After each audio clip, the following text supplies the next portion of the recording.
Hello દોસ્તો, good evening. કેમ છો બધા? મજામાં? તો આજે હું બનાવી રહી છું છોલટાવાળી મગની દાળના વડા. તો તેના માટે અહીંયા મેં અમુક મસાલા લીધા છે. તમે જોઈ શકો છો, કાળા મરી છે, આદુના ટુકડા છે, લીલા મરચાં છે. લીલા મરચાં બહુ તીખા નથી, મીડિયમ છે, બહુ મોડા પણ નહીં અને તીખા પણ નહીં. તો અહીંયા લસણ પણ લીધું છે મેં, તમે જોઈ શકો છો. અને એ સૂકા ધાણા છે, તેને દરદરા કૂટી લીધા છે મેં. તો મગની દાળ 5 કલાક પહેલાં મેં બપોરે પલાળી હતી. અત્યારે સાંજના સમયે મારે તેના દાળવડા બનાવવાના છે. મગની દાળ મેં અહીંયા આગળ 500 ગ્રામ લીધી છે અને 3 મોટી ડુંગળી મેં અહીંયા કટ કરી લીધી છે, તમે જોઈ શકો છો, મીડિયમ સાઇઝમાં. તો મગની દાળ મેં બરાબર ધોઈ અને મોટા ચારણામાં મૂકી છે, જેથી તેનું બધું જ પાણી નીકળી જાય. તો તેને કોરી જ પીસવાની છે. તો તમે જોઈ શકો છો, બરોબર પલળી ગઈ છે દાળ. તો તેને કોરી જ પીસવાની છે. બહુ જ હેલ્ધી રેસીપી છે, તો એકવાર જરૂરથી ટ્રાય કરજો દોસ્તો. તો એક કટોરી, એક વાડકી જેટલા મગની દાળ કાઢી લઈશું. તેને મગની દાળ જ્યારે બનાવીશું મગની દાળના, ત્યારે અંદર ઉમેરશું. તો મિક્સી જાર લીધી છે. મિક્સી જારની અંદર મગની દાળ અધકચરી પીસવાની છે. તેની પેસ્ટ નથી બનાવવાની, અધકચરી જ પીસવાની છે. તો તમે જોઈ શકો છો, મિક્સી જારમાં બીજા મસાલા પણ નાખી દઈશું. લસણ, આદુના ટુકડા તમે જોઈ શકો છો. તો મારે 500 ગ્રામ મગની દાળ છે, તો તે પ્રમાણે મેં અહીંયા આગળ મસાલા લીધા છે. તો તમે જોઈ શકો છો, મરી પણ નાખી દઈશું. મરી કચરા વાટીને નાખો તો સારું. મેં મિક્સી જારમાં પીસી લીધા છે, પણ તમે કચરા નાખજો. અને મીઠું સ્વાદ પ્રમાણે મીઠું પણ નાખ્યું છે. અને 1 વાટકી જેટલું હું અંદર દહીં નાખીશ. દહીં થોડુંક ખાટું પણ નહીં અને મોળું પણ નહીં. દહીં નાખવાથી તેનો ચટપટો સ્વાદ આવશે દાળવડાનો. તો અચૂકથી નાખજો, ચોક્કસ નાખજો.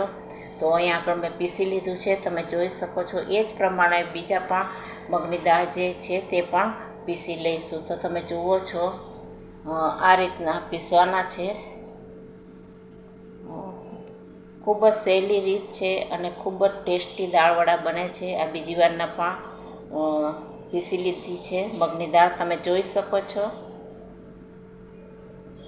આ રીતે બધી જ મગની દાળ પીસી લઈશું.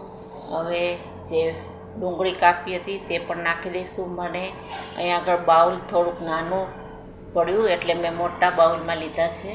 તો જે કંઈ બેઝિક મસાલા હતા, લીલા મરચાં ને બધું મેં અંદર નાખી દીધું છે. હવે હળદર નાખીશું, તમે જોઈ શકો છો. લાલ મરચું થોડુંક નાખીશું, કારણ કે લીલું મરચું અને કાળા મરી લીધા છે, એટલે મેં લાલ મરચું ઓછું નાખ્યું છે. હવે જે કંઈ કટોરીમાં, વાડકીમાં આખી મગની દાળ કાઢી હતી તે લાસ્ટમાં નાખી દઈશું. અને બધા જ મસાલા અંદર સારી રીતે ભેળવી લઈશું, મિક્સ કરી દઈશું. તો તમે જોઈ શકો છો, આ રીતે સારી રીતે મિક્સ કરી દઈશું. અને એક બાજુ ગેસ પર મેં કઢાઈ ચડાવી દીધી છે અને તેની અંદર મેં તેલ ઉમેર્યું છે.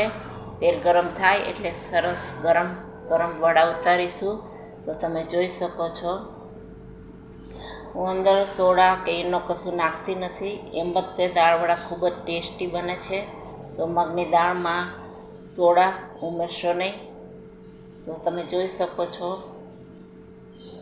આ રીતે મિક્સ કરવાનું છે અને હલાવવાનું છે. ખૂબ જ હેલ્ધી દાળવડા બનશે અને બાળકો માટે ખૂબ જ હેલ્ધી છે.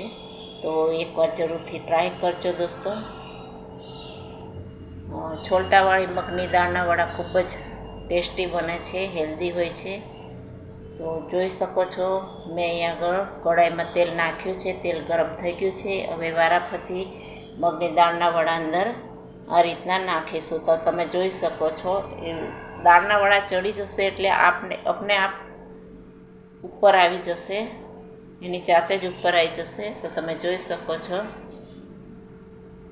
મેં અહીંયા આગળ સિંગ તેલ લીધું છે. તો મારો વિડીયો પસંદ આવે તો જરૂરથી લાઈક કરજો, સબસ્ક્રાઈબ કરજો.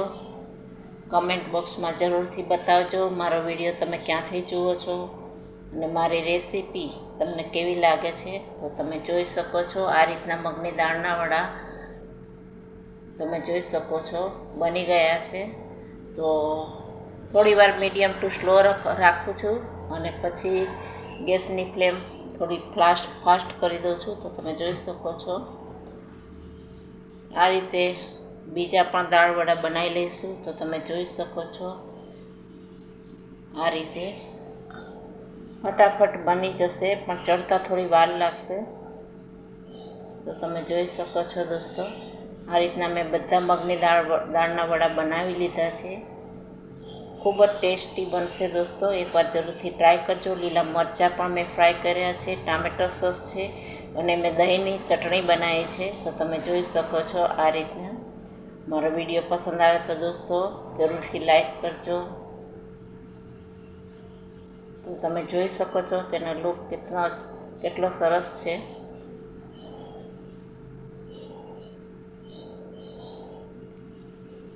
Thank you for watching.